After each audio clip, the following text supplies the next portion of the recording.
Hi everyone, Amy here with Amy's Wares, and I'm going to do some masking, stenciling, and embossing on this card today.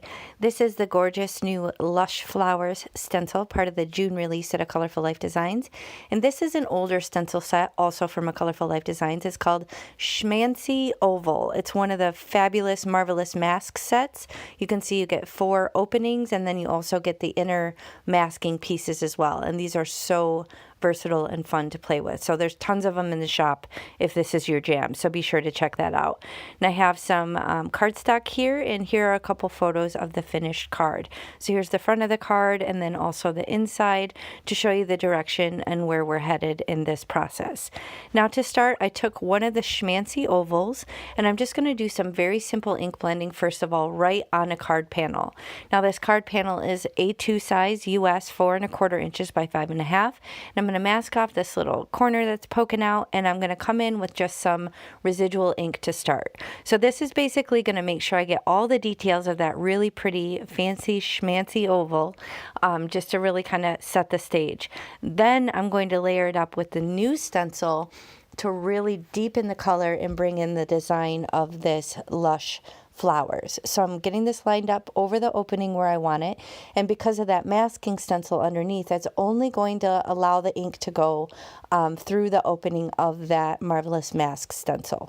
So to start, I'm going to use Flirty Fuchsia, which is my signature color, y'all, and then Glam, or Clam, just kidding, it's Glam, and Dress Blues. So I'm going to bring these 3 colors in here and just really deepen the color, make it really saturated, really bright.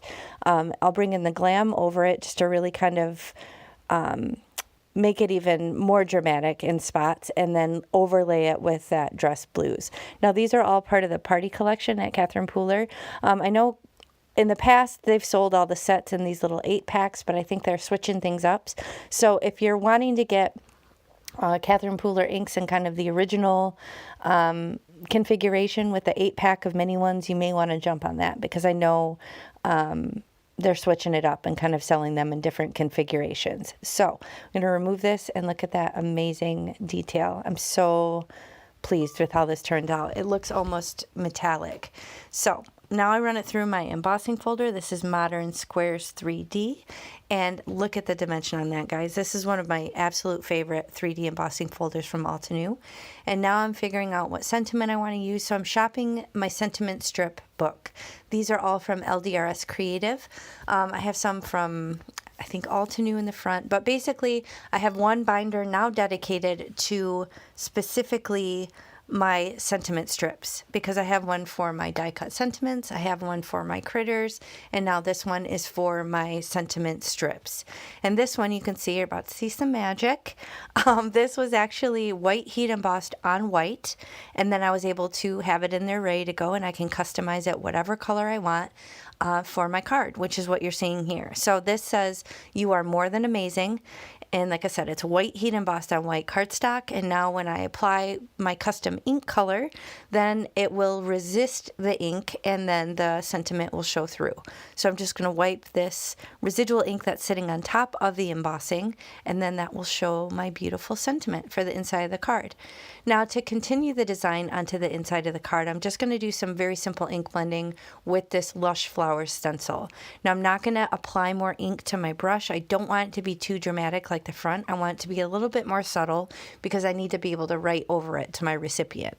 So now I'm going to place this beautiful custom colored sentiment right over the ink blending, add a little bit more on the left side of the card base, and attach that down. And then I'm going to figure out what I want to do on the front of the card. I'm figuring out if I'm going to apply a sentiment on the front or how I'm going to customize it. So I want to do a thanks, I know that much. So I'm just kind of looking through my options. Lots of choices. I think many of these would have worked, but as you saw, I did end up going with that really pretty holographic die cut. And I will link all the products that I used in the video description box below. If you expand and scroll down, you'll find those details there.